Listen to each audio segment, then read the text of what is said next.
Your brain actually cannot tell the difference between a toxic chemical habit and a highly successful career if you are using both of them to hide from the exact same pain. So, why does trading a destructive obsession for a massive hunt for success still leave you feeling completely hollow inside? You kicked a 10-year habit, but you still cannot sleep. Your mind will not shut up, and the fear of failing is somehow even worse now. The hard truth is that the bad habit was just the painkiller. It was never the actual injury. You did not beat the system that was running you. You just changed the name of the game. We know this because of a very simple reality check. Take away your new, highly productive obsession for just 7 days. Do you feel calm, or do you feel a raw, scraping panic? If you start to unravel the exact moment you stop moving, you are still running from the exact same ghost.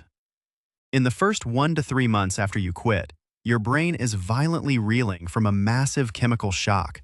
You can expect broken sleep, high anxiety, and severe mood swings. This happens because your brain's wiring is completely haywire. This early chaos is a totally normal physical reaction. It is not a sign that you are broken forever. Studies show that after 6 months to 1 year of being clean, the brain makes real, measurable progress in rewiring itself. But a full recovery can take years.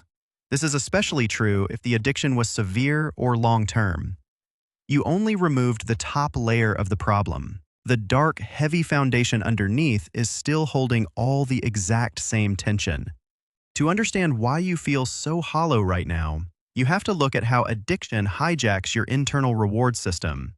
When you used a harsh substance, it flooded your brain with an unnatural fire hose of dopamine.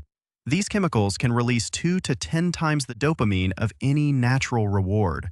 That creates a massive shockwave in your nervous system. Your brain is highly adaptable. To survive that constant flood, it just turns down its own dopamine sensitivity. At the exact same time, the part of your brain that is in charge of impulse control and smart decisions gets seriously damaged. That part is called the prefrontal cortex. So when you finally stop the toxic habit, the main numbing agent is gone. But your reward circuits are still broken. They are still hypersensitive.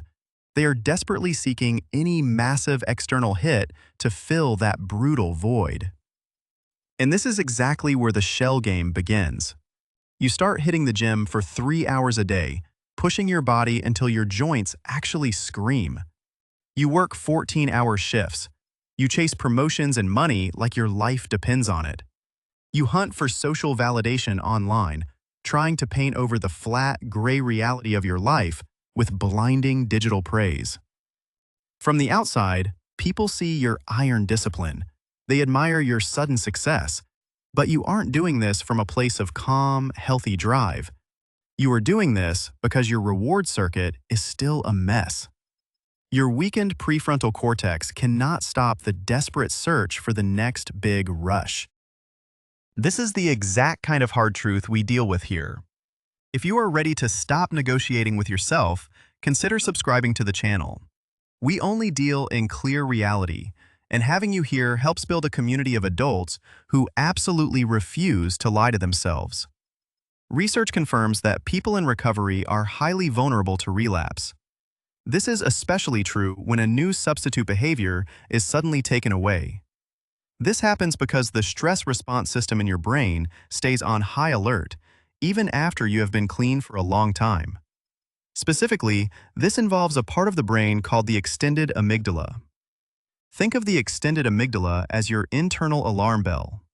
Chronic substance use makes that bell intensely sensitive. It is a huge part of the anxiety and unease you feel during withdrawal. And that sensitivity does not just go away on its own. This ongoing panic is not a moral failure. It is not a lack of character at all. It is a real, physical change in your brain. Your brain is still expecting a massive chemical shield to quiet that ringing alarm. When you took away the substance, the alarm just kept ringing. So you grabbed a new shield. You grabbed extreme career success, or heavy weights, or just endless busy work. You did this to drown out the noise of your own nervous system. But to find any real freedom, you have to look directly at what triggered that alarm in the very first place. Addiction rarely starts in a vacuum. It almost always develops as a brutally efficient way to manage unbearable pain. This usually comes from underlying trauma or deep, unresolved distress. Your entire adult life might be carefully built around not looking at one specific, incredibly painful truth from your past. That alarm in your brain, the amygdala, becomes hyperactive in response to anything that reminds it of that original trauma. And because your prefrontal cortex has been weakened by years of addiction, it cannot properly regulate or shut down these intense emotional memories. This combination of a hyperactive alarm and a broken off switch drives compulsive avoidance. You are, quite literally, outrunning a ghost. You are using whatever heavy, socially acceptable distraction you can find to keep it buried deep. We tell ourselves noble lies to justify this frantic pace. We say we are building an empire. We say we are forging unbreakable discipline. But look, extreme actions are rarely just about discipline. They are definitely a primitive biological drive. They are often a desperate attempt to flood a broken dopamine system with the intense chemical surges it learned to crave. It is just cleverly disguised as a modern character strength. The truth is, while you have substituted one compulsive behavior for another, your brain has indeed begun to heal in some ways. Neuroimaging shows that after 6 months to 1 year of abstinence, real structural progress occurs in your neural wiring. However, the dark adaptations that were happening during your addiction are all still there. They make you highly vulnerable. The reduced dopamine sensitivity, the damaged prefrontal cortex, the dangerously sensitive amygdala, they are all still operating right under the surface.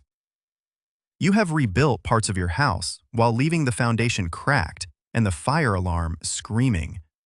You haven't just swapped one escape for another. You have created a highly volatile situation. You rely on constant forward momentum to prevent a total psychological collapse. If you keep playing this dangerous game, the hidden costs will eventually become too high to manage. You simply cannot maintain a frantic, white-knuckled grip forever. A physical injury will eventually stop the gym routine. A market crash or a layoff will stop the career climb. The digital world will eventually move on, leaving your validation feed totally silent. The moment your distraction is broken, the extended amygdala will flood your system with raw, unfiltered panic. You will find yourself staring at the ceiling at 2 in the morning. You will realize all your hard work only painted over the rot. The deep cuts of your past are still there. They are actively pulling at your core, demanding to be seen.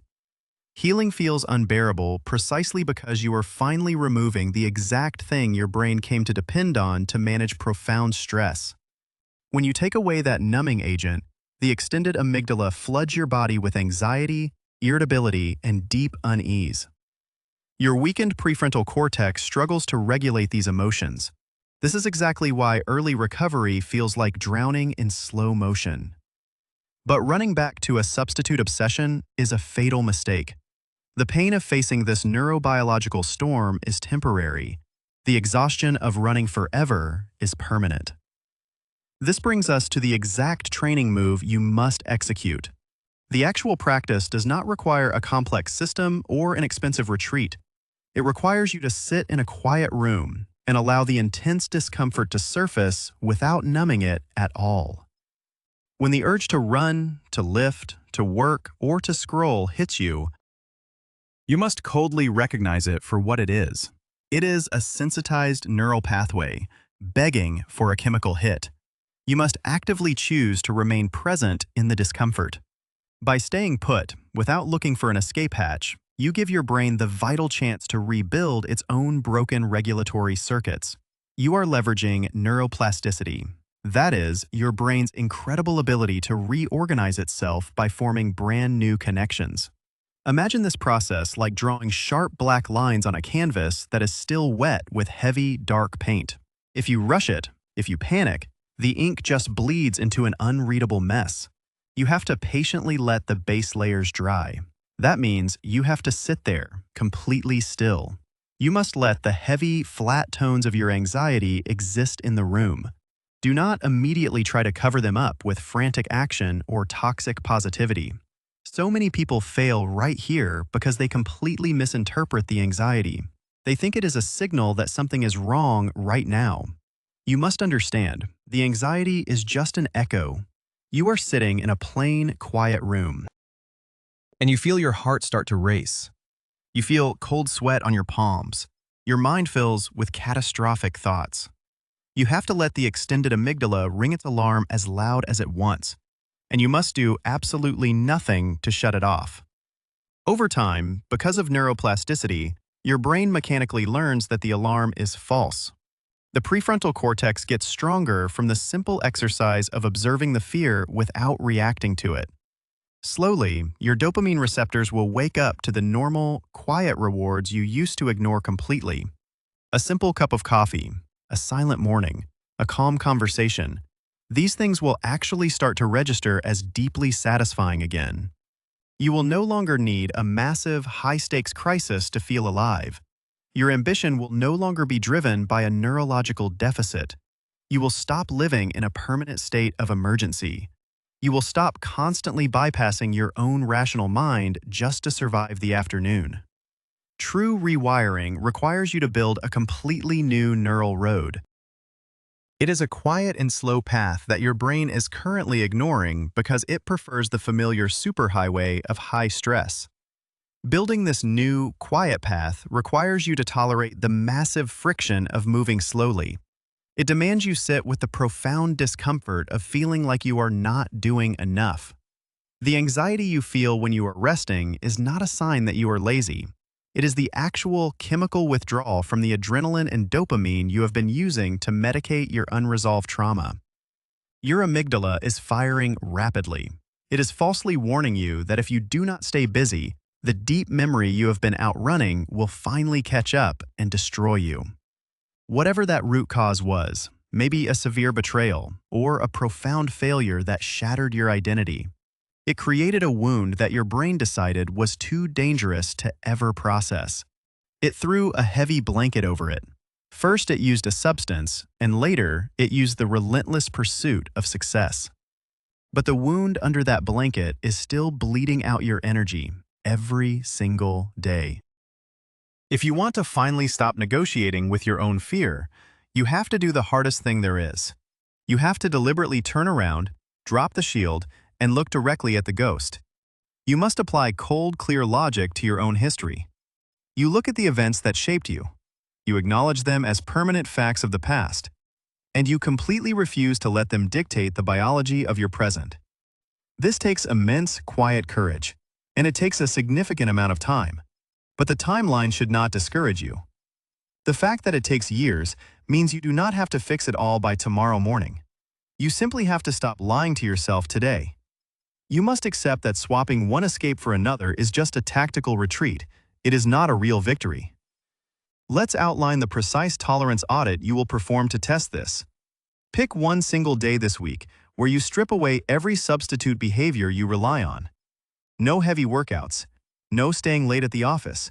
No endlessly scrolling for validation. Fulfill only your basic, necessary responsibilities for the day.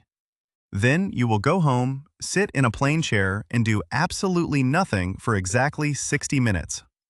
No music, no screens, no books. Just you, the silence, and your brain. In the first 10 minutes, you will feel intensely restless. By minute 20, your extended amygdala will push the panic button. It will scream that you are wasting time, that you are falling behind. By minute 40, you might feel a deep physical ache in your chest. The emotional storm your prefrontal cortex usually suppresses will flood your system. Your heart rate might climb. A massive wave of irritability might wash over you. Do not move. Hold your position. Let the storm hit you. Watch the internal anxiety rise like a dark tide. Do not try to fight it. Do not try to erase it. Just let the feeling exist in the room with you. Remind yourself, out loud if you have to, that this is purely a neurobiological reaction. It is just your sensitized amygdala searching for a threat that does not exist in this quiet room. You are safe. You are an adult, sitting still, and absolutely nothing is attacking you. When you force your brain to sit in this state without providing any escape, something powerful happens. The prefrontal cortex is forced to finally do its job. It has to look at the screaming alarms from the amygdala and slowly, deliberately, turn them off. It sends a firm chemical signal down the line. It confirms you are not in danger, you do not need a chemical surge, and you do not need to run. Every single time you successfully sit through this fire without reaching for a distraction, you physically thicken and strengthen the neural pathways of self-regulation. In practice, this is brutal. You will have days where you fail the test, days where the dysregulation is so heavy that you end up working a 14-hour shift just to stop thinking. That is okay. Neuroplasticity is not ruined by one single bad day. It is built on the long-term average of your repeated decisions. As long as you consistently return to the strict practice of sitting with the discomfort, your brain will recalibrate. It has to. You will stop relying on heavy external weights to keep your mind grounded. You will build the permanent internal strength to stand perfectly still. When sharp memories of past failures surface, you will look at them directly. You will let them sting without flinching. You will realize that a memory cannot physically harm you. It is just a ghost in the machine. Eventually, your extreme daily actions will become a conscious choice, not a frantic compulsion. You will still go to the gym, but you will go to build your health, not to outrun a panic attack. You will still work hard, but to build a stable life, not to hide from a deep sense of self-loathing. The extreme actions that were once equal in size to the massive fear they hid will naturally fade. They will leave you with a quiet, powerful composure. Your brain adapted to survive your darkest days by numbing you. It adapted to survive early recovery by driving you toward new obsessions. Now, you must guide it to adapt to peace by demanding a hard, uncompromising standard from yourself. The cost of ignoring this is simply too high. If you never allow your brain to fully recalibrate, you will spend the rest of your life as a highly functioning flight risk. Every day will be an exhausting tightrope walk over a canyon of potential relapse. But if you are willing to take the hit now, if you have the discipline to face the raw terror of total stillness, you buy back your freedom. You earn a mind that is actually yours. It is no longer just a reactive, frightened machine constantly hunting for the next hit. Your challenge for today is simple. Stop running for just 1 hour. Audit the past honestly, sit quietly in the raw discomfort, and let your brain fully realize that the war is over. It takes time, grit, and an unwavering commitment to the absolute truth. If this hard standard makes sense to you, and you want to keep aggressively training your mind without the useless motivational fluff, follow along. We will keep dismantling illusions here.